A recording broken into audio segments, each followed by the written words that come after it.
So what I'd like to talk to you about or share with you today is on the energy of attraction. And I know in our center we have a lot of single people. If you're single, raise your hand. Quite a few. If you'd like to be single, raise your hand. Just kidding. Nobody's on there, raise their hand if you're with your partner. So I know that we have a fair amount of people in the center that are living alone and perhaps would like a relationship. Also know that there's some of you just flat out desperate for a relationship. That's funny if you've listened to all the phone calls that I've had, okay? And so what I want to also include is to the couples that are here in the room, or whether your partner's with you or not, as mine is working, and hopefully she may be arriving here before too long.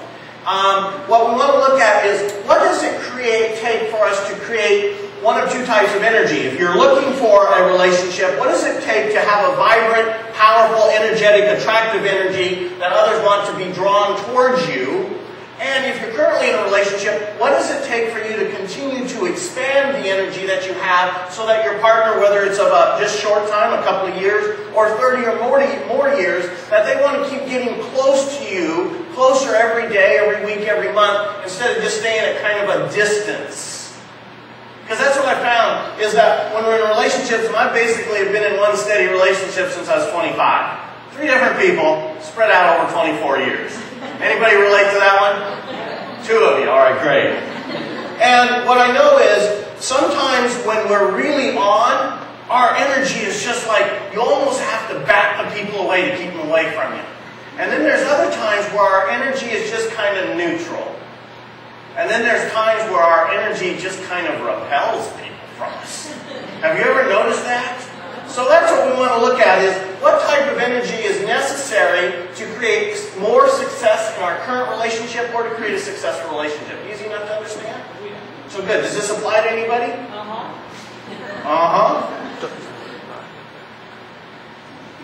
So the question that I ask you, if you were standing at the crossroads of your mind, and one of the crossroads, one of the paths leads to a desert, and the other one leads to a lush forest, which path do you travel down?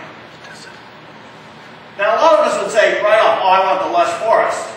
I don't want to roam out there in the desert, because what the desert represents in this metaphor, because it's the one I'm using, and so I get to make it how I want. For those of you that love the high desert, or the low desert, or the desert in between, is thinking, well, that's where I want to go because it's beautiful. Okay, I know that perception, all right? But the desert is representing that place of depression, of sadness, of loneliness, that I'm going to talk more about in a short time here, as well as low self-esteem, low self-worth, the victim mentality, or the mentality of not feeling good enough or worthy enough to have a healthy, positive relationship, or to have a close, intimate relationship with the one you're currently in. That's the desert pathway. The other one, the lush pathway of leading to the lush forest, that's where there is intimacy, there's romance. Those of you that are in a current relationship, February 14th, 2 Sundays away, plan, hotel, motel, or no, not. Restaurant reservations or something like that's a good idea now. Oh, Lord, I lost it there, huh? Don't tell Crystal when she comes in, all right? Just keep our mouths quiet on that. So it's representing, though, that happy, positive choice that we have in our life, to go and be the negative energy or to be that positive energy. Because here's what the truth is. This is how simple it can break down about the energy of attraction. People that are positive and upbeat and energetic and happy attract what kind of people? Happy, positive, energetic, and upbeat people. People that are negative, down, always worn out, always complaining, what kind of people do you attract? Happy thoughts attract happy people. Positive thoughts attract positive people. Unhappy thoughts, guaranteed, you will attract unhappy people. Here's how you know which premise you've been working from. Simply look and examine your life of who you spend the majority of your personal time with. Are they predominantly happy, positive, upbeat, inspirational people? Or are they predominantly down, complaining, struggling, unhappy people? Which one? That'll let you know what is the main core of your thought process. Our thoughts are are what create our reality continuously. So if you're looking for a friend, a partner, a relationship, do you believe you can easily attract someone into your life? Do you believe that? Or in your current relationship, do you believe you can grow closer to that person, or do you think you've already matched it out? Done. Can't get any closer. That's it. Where are you in that belief? What is your core belief? Do you believe you can attract, or you cannot attract? Do you believe you can deepen your current relationship, or that there isn't a chance and you cannot deepen it? See, the difference between can and cannot are only 3 letters. But those 3 letters can determine a life's direction. True?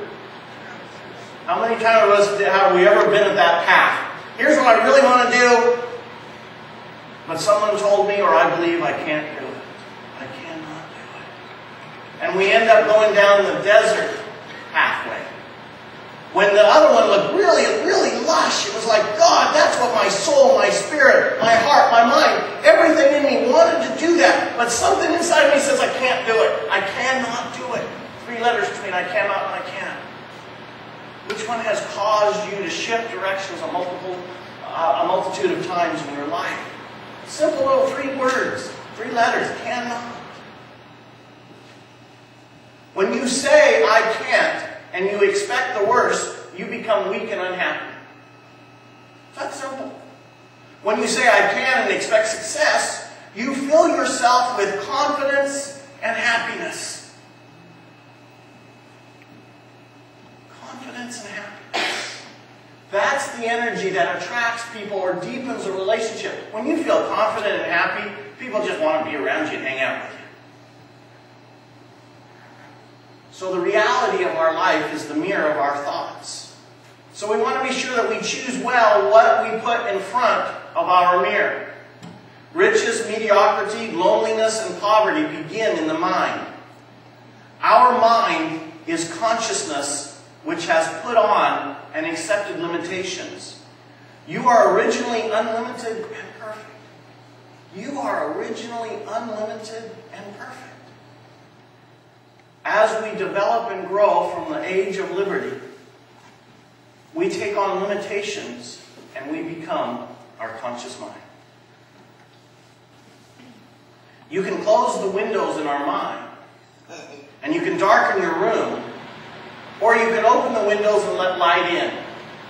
It is a matter of choice. Your mind is your room. Do you darken it, or do you fill it regularly with light?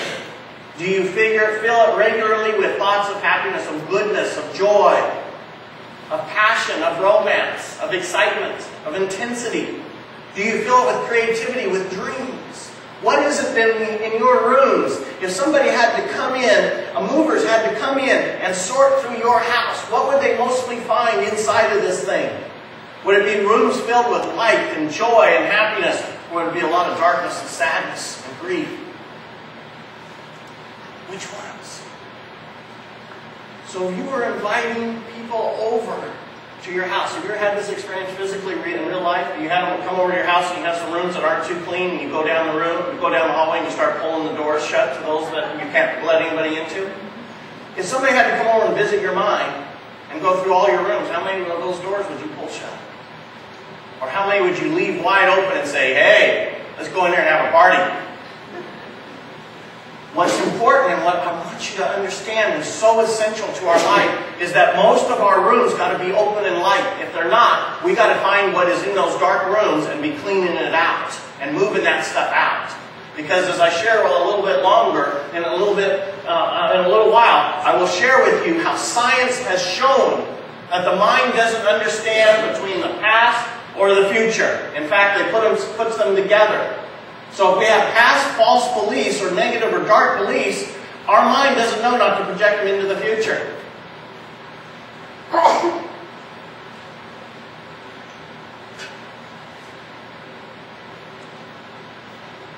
So what's the main room in your house that you would invite people into? What's the biggest room? Is it one with a lot of light in it? Is it filled with uplifting, inspiring thoughts? Or Or is there a room that's not so bright? That's the room we want to eliminate, where